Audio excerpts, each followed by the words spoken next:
Reúnam-se. Isso ocorreu em Columbus, Ohio, em 1º de abril de 2006. Brian Shaffer entrou num bar às 1h15 da manhã com 2 amigos. Uma entrada, uma saída. O prédio estava coberto de câmeras. Todas as saídas e portas monitoradas, tudo vigiado e gravado. Brian, de 27 anos, era estudante de medicina. Seu plano era concluir a faculdade, fazer residência e se casar com Alexis, mas isso nunca aconteceu.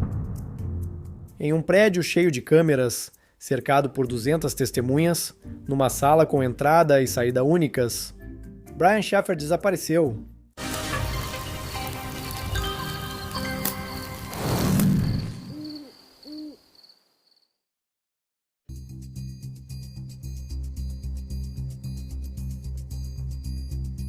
Duas semanas antes, a mãe de Brian morreu. Renee Shaffer faleceu devido a um câncer raro que destrói a medula óssea. Ela era o apoio de Brian e o incentivou na graduação em microbiologia, comemorando a sua entrada no curso de medicina da Universidade Estadual de Ohio. Ela faleceu em março. Brian estava ao lado da cama dela, segurando sua mão quando ela faleceu. 2 semanas depois, ele carregava essa dor. Os amigos disseram que ele lidou bem, manteve notas altas e assistiu às aulas. Mas as pessoas próximas notaram seu cansaço, o olhar perdido durante as conversas e o sorriso forçado ao perguntarem como ele estava. Na noite de 31 de março, Brian jantou com seu pai Randy, só os dois. Brian parecia exausto, com olheiras sob os olhos.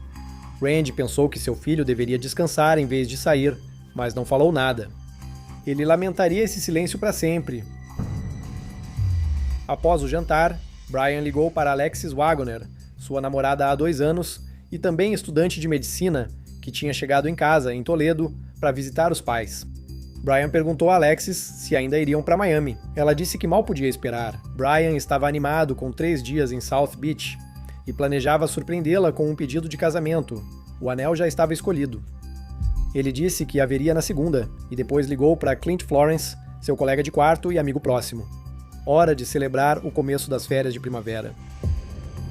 Eles foram ao Ugly Tuna por volta das 9, um bar no 2º andar do Gateway Building, perto da Universidade Estadual de Ohio.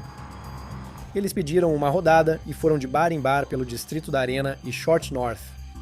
Uma dose em cada parada. Nada excessivo, apenas 2 amigos relaxando depois de um semestre brutal e do pior mês da vida de Brian. Perto da meia-noite, Meredith Reed, amiga de Clint, os encontrou e se ofereceu para levá-los à próxima parada. Brian disse: de volta ao Tuna, o último lugar onde Brian Shaffer seria visto com vida. O último lugar onde ele seria visto, ponto final.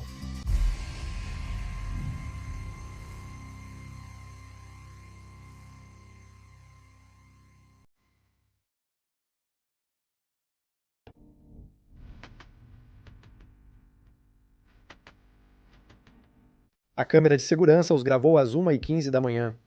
3 amigos subindo a escada rolante para o 2º andar. Brian parecia relaxado, até feliz. O Ugly Tuna ocupava todo o 2º andar. Tijolos expostos, iluminação industrial, o bar ao longo de uma parede, mesas por toda parte, um palco no canto. O local estava cheio de universitários celebrando as férias de primavera, com música e conversas altas. Brian circulava pela multidão, comprando bebidas e conversando. Testemunhas disseram que ele estava mais extrovertido e sociável do que o habitual, como se tentasse se divertir. Por volta de 1h40 da manhã, Brian e Clint foram até a varanda com vista para o átrio. A câmera registrou Brian apoiado no corrimão e Clint ao lado. Eles conversaram por alguns minutos. Durante a conversa, eles começaram a discutir. A câmera registrou tudo. Eles voltaram para dentro. Depois de 15 minutos, Brian estava sozinho do lado de fora. A câmera captou seus últimos momentos. Ele ficou na entrada conversando com 2 jovens loiras na faixa dos 20 e poucos anos. A conversa durou cerca de 2 minutos. Brian sorriu, as mulheres riram, nada parecia errado. Essas 2 mulheres nunca foram identificadas. Não eram estudantes da Universidade Estadual de Ohio, nem moradoras locais que alguém reconhecesse. Não apareceram em outras câmeras no prédio ou na área naquela noite. 19 anos depois, ninguém sabe quem eram. Brian se despediu e foi mostrado voltando para a entrada do bar, saindo de cena. Essa foi a última vez que Brian Shaffer foi visto. Ao fechar, Clint e Meredith procuraram por todo o bar. Banheiros, depósitos e áreas de armazenamento. Perguntaram aos funcionários, mas ninguém o viu sair. 200 pessoas desceram a escada rolante quando o bar fechou, mas Brian não estava. Clint ligou para ele, mas caiu na caixa postal. Eles esperaram do lado de fora até amanhecer. Brian nunca saiu.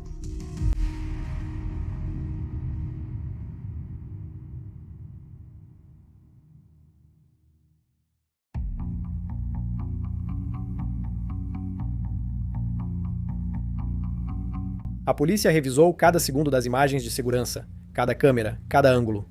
O detetive responsável rastreou todas as pessoas que entraram no bar naquela noite e depois as acompanhou saindo. Todos foram localizados. Todos, exceto Brian.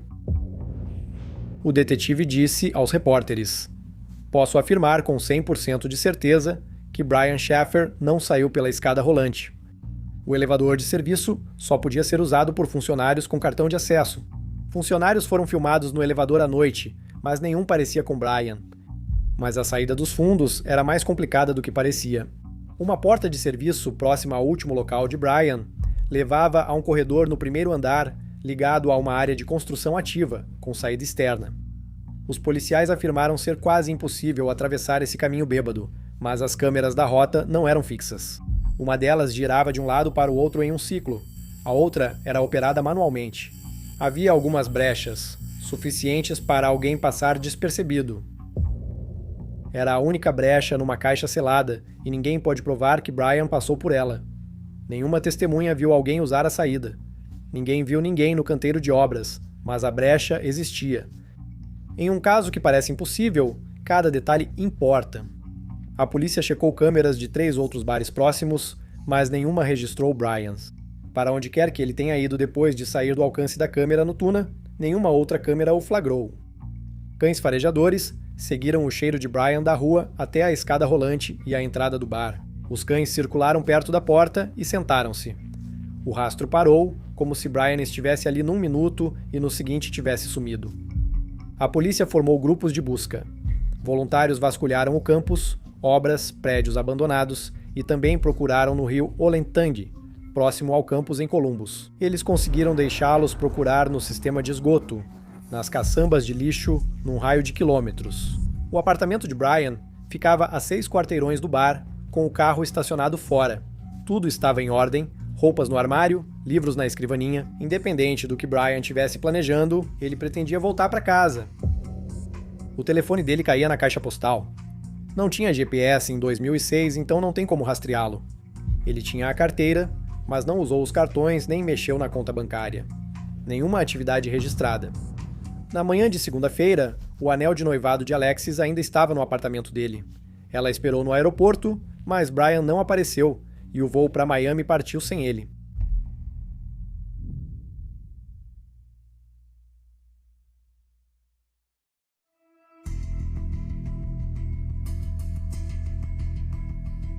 Todos que viram Brian naquela noite foram convidados ao teste de polígrafo. O pai, Randy e Meredith Reed fizeram e passaram. Funcionários do bar e amigos concordaram e passaram. Todos, exceto Clint Florence. Clint foi o único a passar a noite com Brian e o último a vê-lo vivo. Admitiu que discutiram na varanda, mas não revelou o motivo. A polícia pediu o teste do polígrafo, mas ele recusou e contratou um advogado. Mais tarde, ele foi intimado a comparecer perante um grande júri. Ele também se recusou a responder perguntas lá. Recusar o polígrafo é uma escolha inteligente legalmente, pois os advogados recomendam isso devido à falta de confiabilidade da máquina. A recusa de Clint não o torna culpado, mas num caso sem pistas ou evidências, é o único fio que resta a ser puxado. Enquanto isso, a busca se ampliava. Um médium disse a Randy Shaffer que o corpo de Brian estava na água, perto de um pilar de ponte. Randy e Derek, o irmão mais novo de Brian, compraram botas e passaram os fins de semana no rio Olentangy, procurando sob as pontes. Randy havia acabado de enterrar a esposa e agora, com água gelada até os joelhos, buscava o corpo do filho. Brian tinha uma tatuagem do Pearl Jam no braço. Quando a banda tocou na cidade naquele ano, Ed Vedder parou entre as músicas e pediu informações para 15 mil pessoas sobre Brian Shaffer, com o vocalista de uma das maiores bandas de rock do mundo no palco, pessoalmente pedindo ajuda para encontrar um fã desaparecido. Parecia ter desaparecido no ar e ele tinha uma namorada, Alexis, que o amava e eles estavam planejando se casar. Ele estava cursando medicina e tinha um ótimo pai chamado Randy. Ele veio a um dos nossos shows há alguns anos, talvez 7 anos atrás. O site, eu acho, tentou manter a questão em destaque e continuar lembrando as pessoas de ficarem atentos. Ele tinha uma garota bonita de 1,88 m e tinha 2 tatuagens dela no braço.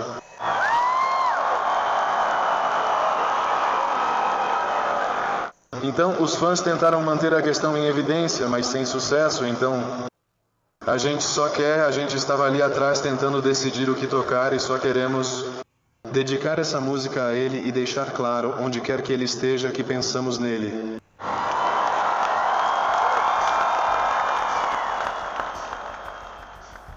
Ninguém tinha nada. 15 mil pessoas num estádio e nenhuma pista útil. Então, em setembro, algo aconteceu. Alexis ligava para o telefone de Brian todas as noites antes de dormir desde abril, mas sempre caía direto na caixa postal. Mas então, 5 meses após o sumiço de Brian, numa noite, o telefone chamou.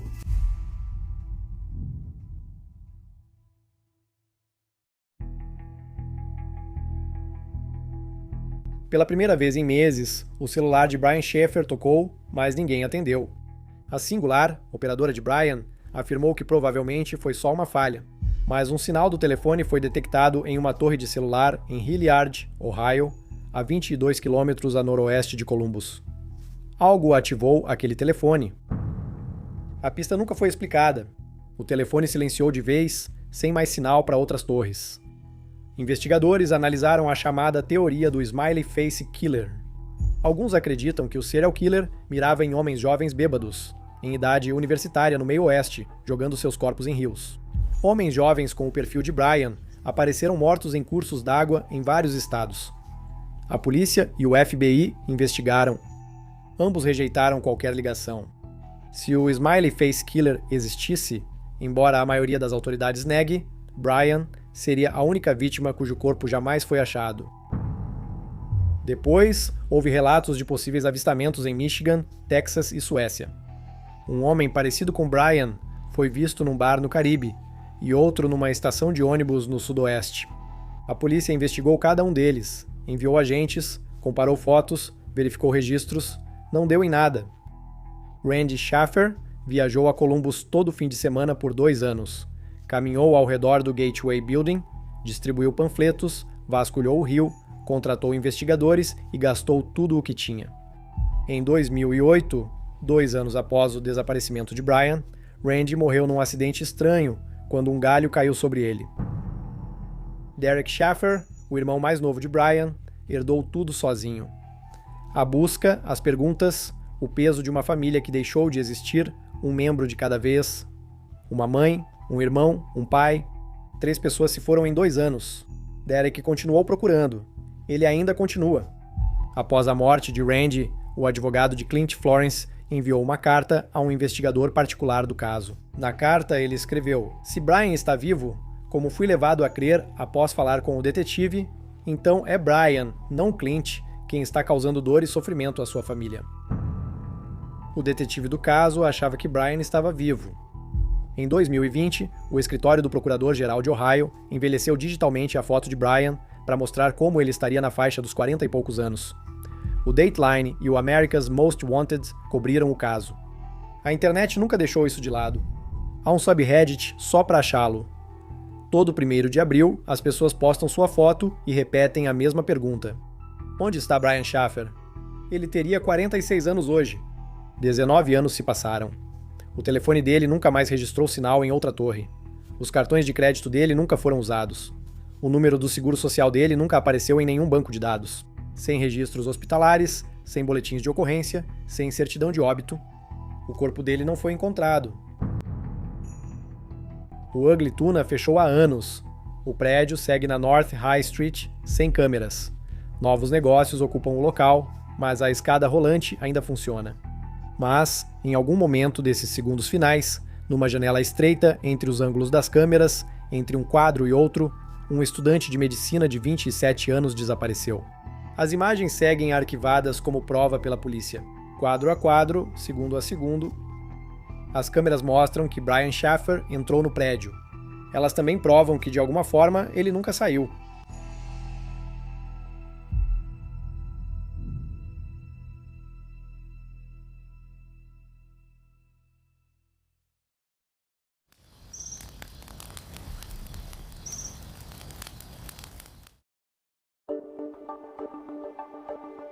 Reúnam-se. Isso aconteceu. Em outubro de 2009, caçadores acharam uma caminhonete abandonada numa estrada de terra, bem no interior das montanhas Sans Bois, no sudeste de Oklahoma. O motor estava frio, as portas estavam destrancadas. Dentro, uma pequena terrier, chamada Maisie, estava encolhida no banco. Ela estava quase sem vida. Ela ficou dias presa na cabine, sem comida, água ou alguém para resgatá-la. Eles também encontraram 2 celulares, 2 carteiras e um aparelho de GPS. Havia casacos e jaquetas dentro, mesmo com as noites caindo para algo entre 4 e 9 graus. E à vista de todos, $32 mil em dinheiro. Não havia pegadas saindo do veículo. Sem sangue, sem sinal de luta. O caminhão pertencia a Bob Jameson. Ele foi de carro às montanhas, com a esposa Sherilyn e a filha Madison, de 6 anos. A polícia nunca descobriu o motivo. A única coisa que sabemos com certeza é que a família Jameson desapareceu.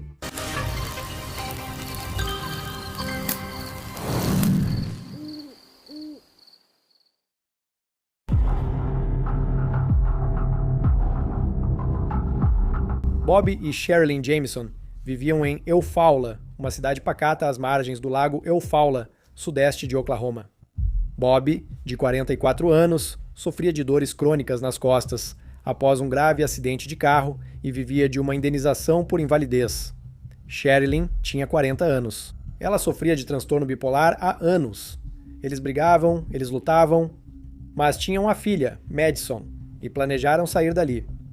No outono de 2009, os Jamesons acharam um terreno de 16 hectares perto de Red Oak, a cerca de 50 quilômetros de casa. No meio das montanhas Sans Bois, isoladas e arborizadas, era um lugar onde se podia sumir do mundo. Eles buscavam um novo começo, deixando Eufaula e tudo para trás. Em 8 de outubro, eles carregaram a caminhonete e foram à propriedade.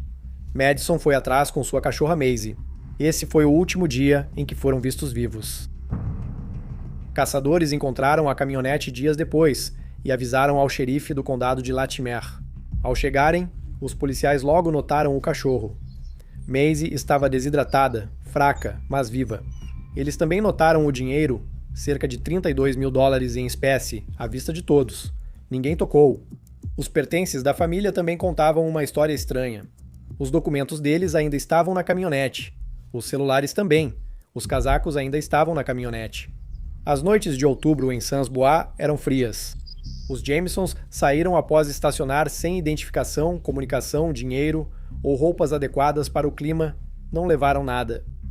Um detalhe que o xerife percebeu nas imagens das câmeras de segurança foi que, em determinado momento, Sherilyn colocou uma pasta marrom na caminhonete. A pasta nunca foi recuperada, nem a arma de calibre 22 que ela guardou ali. Os $32 mil permaneceram intocados quando a caminhonete foi achada. Os Jamesons não eram ricos nem conhecidos por portar dinheiro em espécie. O acordo de indenização por invalidez pode explicar de onde veio o dinheiro, mas não explica por que levaram cada dólar que tinham para ver um terreno nas montanhas. Mas as câmeras da casa gravaram algo que os investigadores nunca explicaram. As imagens registram o horário da manhã da partida deles. Mostra Bob e Sherilyn fazendo várias viagens entre a casa e a caminhonete, indo e voltando, carregando caixas, levando sacolas. Eles não conversam um com o outro. Eles não se olham. Entre uma ida e outra, eles param, ficam completamente imóveis e olham para o nada. Não olham para o chão ou céu, só para um ponto qualquer a meia distância. Então, depois de alguns segundos, eles começam a se mover novamente. Mesmo ritmo, mesmo silêncio, como robôs ou zumbis. O xerife que analisou a gravação afirmou que pareciam em transe, sem discutir, sem pressa, nem se comportar como um casal normal, arrumando as coisas para um passeio de um dia. Apenas uma repetição mecânica e muda. Como duas pessoas no modo automático, como duas pessoas sem livre-arbítrio.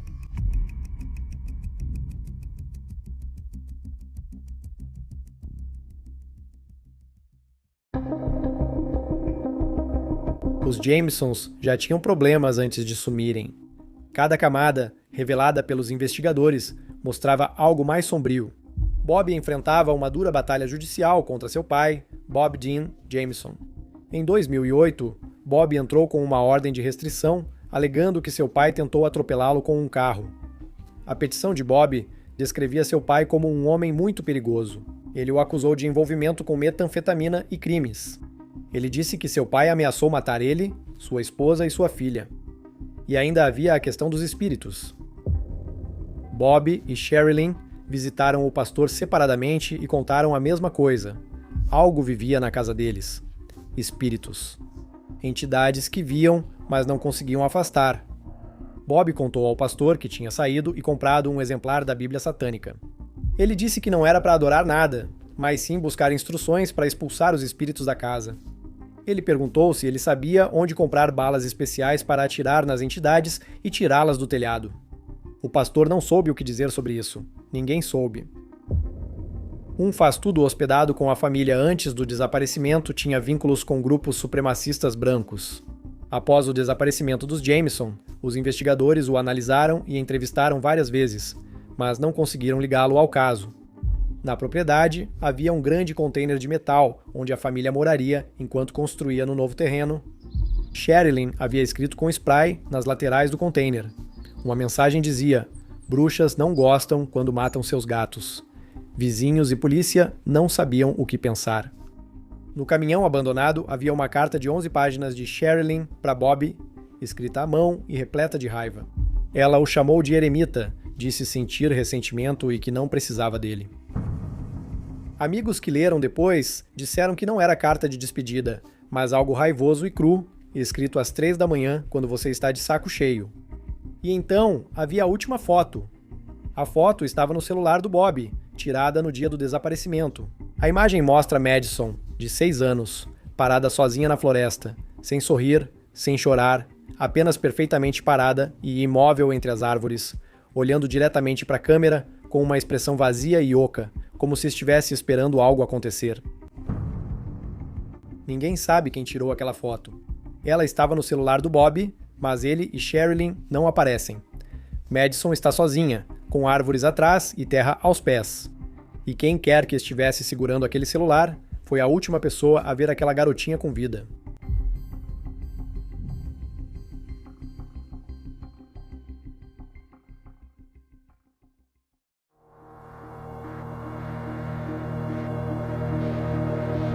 Equipes vasculharam centenas de acres. Cães seguiram rastros sem sucesso. Helicópteros sobrevoaram as montanhas em padrão de grade. Voluntários caminharam juntos pela vegetação densa, mas não encontraram nada. E 4 anos se passaram. Em novembro de 2013, 2 caçadores de veados exploravam uma área remota do condado de Latimer, floresta densa de carvalhos e terreno rochoso, a menos de 5 quilômetros de onde o caminhão foi abandonado em 2009. Um deles parou de andar. Algo pálido no chão chamou a sua atenção. Meio escondidos na vegetação rasteira, estavam ossos, espalhados pelo chão da floresta por 4 anos de tempestades e animais. 2 adultos e uma criança. Em julho de 2014, o médico legista de Oklahoma confirmou o que todos já sabiam, mas ninguém queria ouvir. Bob Jameson, Sherilyn Jameson, Madison Jameson. A causa oficial da morte foi indeterminada. E essa palavra, indeterminada, é rara. Os legistas quase sempre encontram alguma coisa. Uma fratura, uma perfuração, toxicologia, algo assim. Mas os Jamesons não deram nenhuma pista. Nenhum dano de bala em nenhum dos ossos. Nenhuma marca de faca. Sem dano ao osso ióide, indicando ausência de estrangulamento. 4 anos de clima extremo e vida selvagem em Oklahoma destruíram as evidências do que os matou. O caso virou notícia nacional. Centenas de pistas surgiram ao longo dos anos, mas nenhuma levou a lugar nenhum. Toda a teoria desmoronou. Metanfetamina. A polícia revistou a casa e não achou drogas, apetrechos ou evidências de tráfico ou uso. Homicídio. A arma de Sherilyn sumiu e os corpos estavam a quase 5 quilômetros do caminhão, em terreno difícil. O pai de Bob tinha um álibi e morreu 2 meses após o sumiço da família. O faz-tudo ligado a supremacistas brancos foi investigado por um tempo, mas nada o ligava ao desaparecimento. A mãe de Sherilyn acreditava que a família foi envolvida numa seita e ela nunca mudou sua versão. O xerife que investigou o caso disse que algo marcou mais do que o dinheiro, a carta ou a foto de Madison na floresta. Foi a filmagem. Bob e Sherilyn se movendo pela casa como se estivessem sonâmbulos, carregando aquela caminhonete em completo silêncio, parando para olhar para o nada, depois começando de novo, repetidas vezes. Ele disse que assistiu aquilo mais de 100 vezes, e a cada vez parecia menos com uma família se preparando para viajar e mais com robôs seguindo um protocolo. Os $32 mil seguem em um armário de evidências. A maleta e a arma de Sherilyn nunca foram encontradas. Ninguém nunca explicou por que Bob e Sherilyn carregaram a caminhonete como zumbis na última manhã de suas vidas. E muito provavelmente, ninguém jamais vai explicar.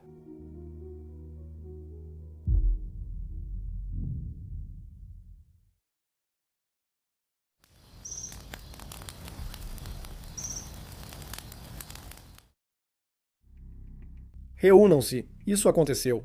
Marshall, Minnesota, 14 de maio de 2008, 1h54 da manhã. Brandon Swanson, de 19 anos, ligou para os pais do acostamento de uma estrada escura no último dia de faculdade. Seu carro estava numa vala e ele precisava de carona. Brian, o pai dele, saiu de carro para procurá-lo e ficaram no telefone por 47 minutos. Brandon viu luzes à distância. Ele começou a andar em direção ao que achava ser a cidade. Ao telefone com o pai, ele disse: Então a ligação caiu e Brandon desapareceu.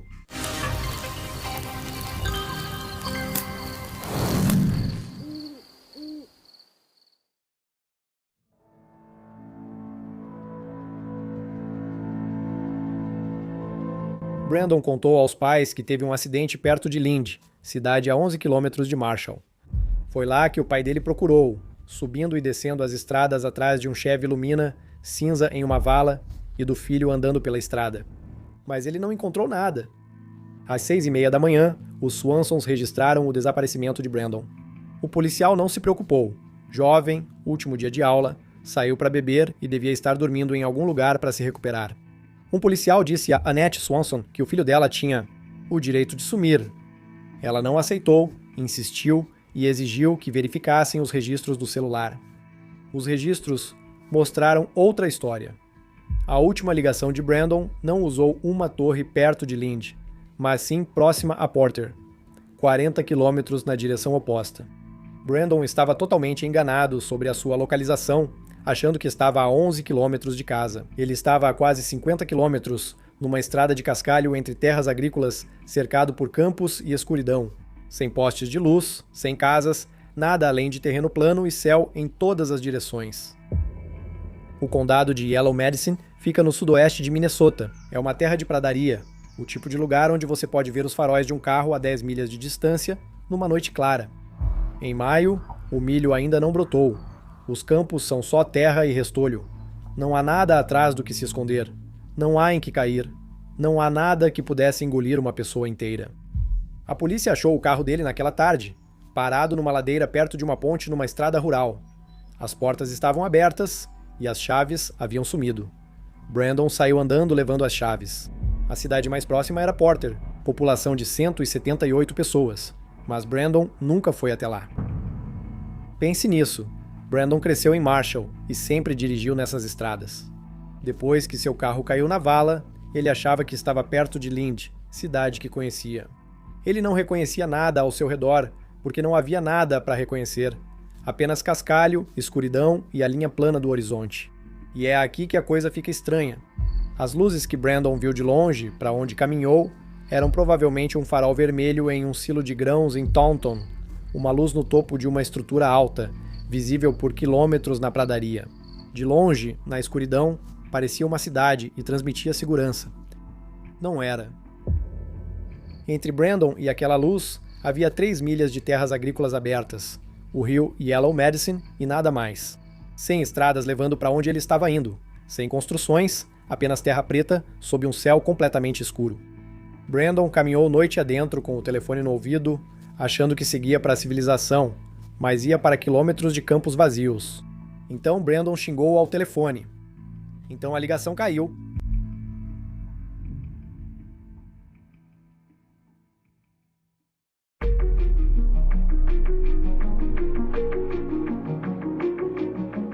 As buscas iniciaram ao amanhecer. Helicópteros sobrevoavam, policiais patrulhavam estradas e valas e voluntários vasculhavam os campos. Eles trouxeram cães treinados para rastrear cheiro humano por quilômetros, com unidades caninas que, juntas, tinham centenas de rastreamentos bem-sucedidos. Cães já haviam encontrado corpos sob quase 2 metros de terra.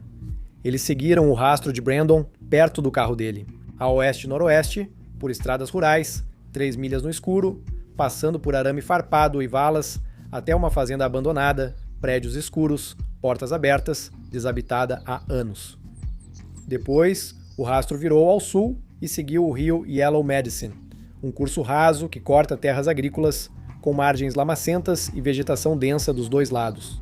Brandon mencionou ouvir água na ligação, falou sobre passar por cercas e disse ao pai que o terreno ficava mais irregular e difícil de caminhar.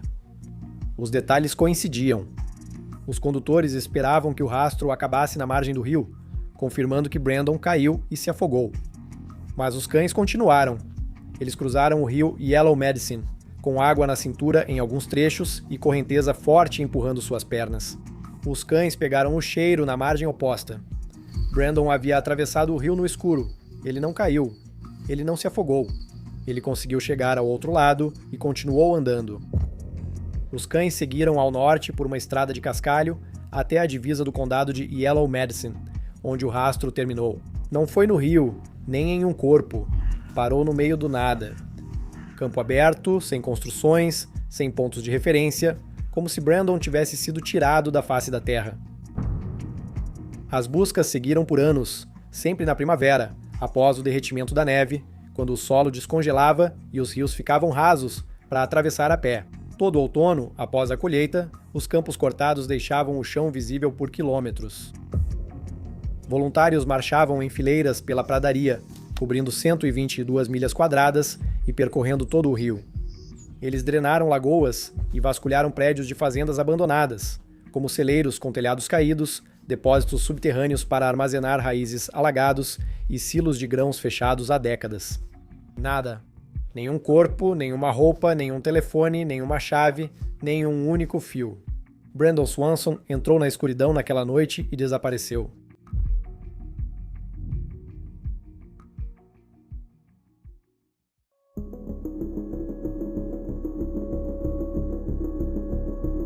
A versão oficial diz que Brandon se afogou no rio Yellow Medicine ao andar desorientado no escuro, tropeçar e cair na água.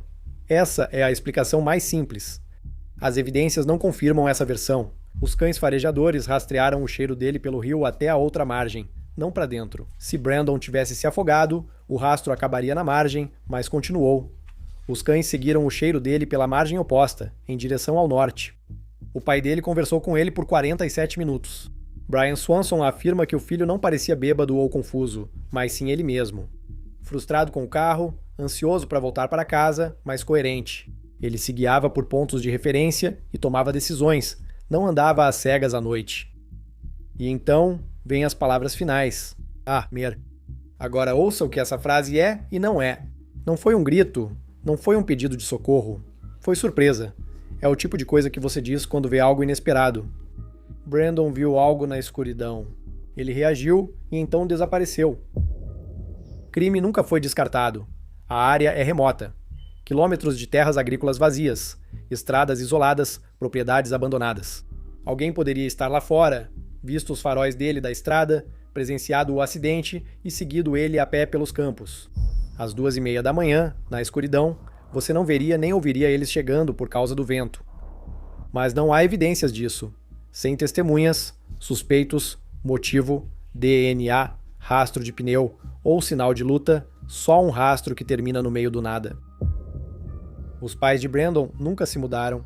Eles mantiveram a luz da varanda acesa todas as noites, por anos. Annette manteve o quarto dele igual. Cama desarrumada, roupas no chão, livros escolares empilhados na escrivaninha. Ela disse que queria deixar tudo pronto para quando ele finalmente voltasse para casa. Brian Swanson repassou aquela ligação na cabeça dele 1000 vezes. 47 minutos da voz do filho dele. Os últimos 47 minutos em que Brandon foi ouvido com vida.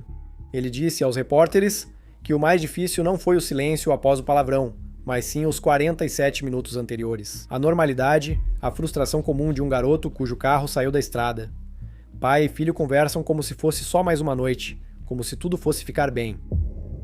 Os Swansons fizeram lobby e testemunharam ao governo de Minnesota. Em 2009, Minnesota aprovou a Lei Brandon, exigindo que a polícia investigue imediatamente desaparecimentos de adultos sem períodos de espera ou direito de desaparecer. Todos os estados deveriam ter essa lei, mas poucos têm. O caso de Brandon passou de pessoa desaparecida para desaparecido em situação de risco e depois para suspeita de homicídio. Porém, nunca houve prisão nem pessoa de interesse nomeada. O caso segue aberto no departamento do xerife do condado de Lincoln. O rio Yellow Medicine ainda corta aquelas terras agrícolas. O silo de grãos em Taunton mantém sua luz vermelha. As estradas de cascalho seguem vazias à noite. Se você dirigir pela estrada do Condado 10, passando por Porter às 2 da manhã, verá o que Brandon viu, uma escuridão tão densa que engole os faróis do carro a cerca de 9 metros à frente. E em algum lugar lá fora, no espaço entre Porter e lugar nenhum, a resposta para o que Brandon Swanson viu no último momento da ligação. Um palavrão de surpresa e então silêncio. Ele está lá fora há quase 18 anos e ainda está lá fora. E a família dele ainda está esperando.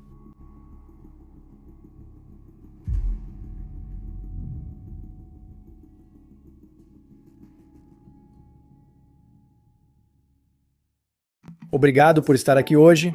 Sou a AJ, este é o The Why Files. Essa foi uma história de fogueira, sem desmistificação, só uma história assustadora para você e para as crianças.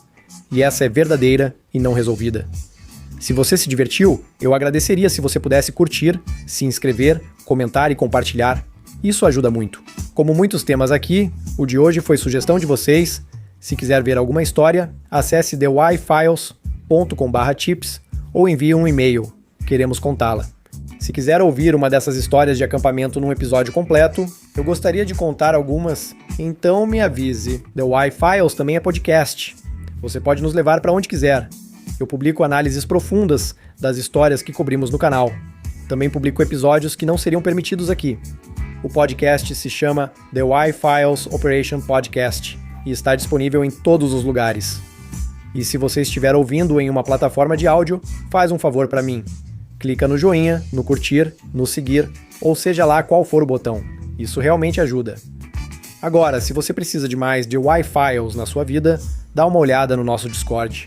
Estamos prestes a chegar a 100 mil membros por lá. É muito legal, com uma comunidade acolhedora e disponível 24 horas por dia. Além disso, é grátis. Confira nossa transmissão ininterrupta. Estou passando rápido pelos recados. Não deixe de conferir a nossa transmissão 24 horas por dia no The Why Files Backstage. Lá, exibimos episódios seguidos e conteúdos divertidos entre eles. O chat ao vivo é super divertido.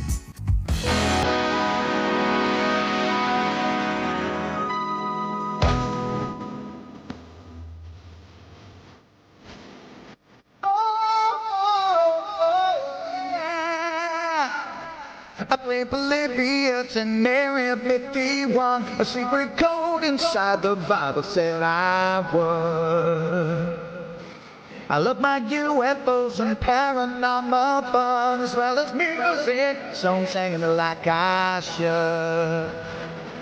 But then another conspiracy theory becomes the truth, my friends, and it never ends. No, it never ends.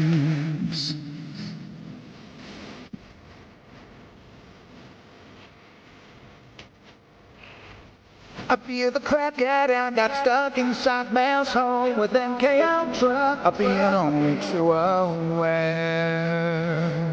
Did Stanley Kubrick fake the moon landing alone on a film set, or were the shadow people there? The Roswell aliens just stalked a smiling man, I'm told, and his name was Cole. And I can't believe I'm dancing with the bitches. Had to finish on Thursday nights with AJ2, and when I'm somebody off through the night. All I ever wanted was to just hear the truth. So one more summer beat all through the night.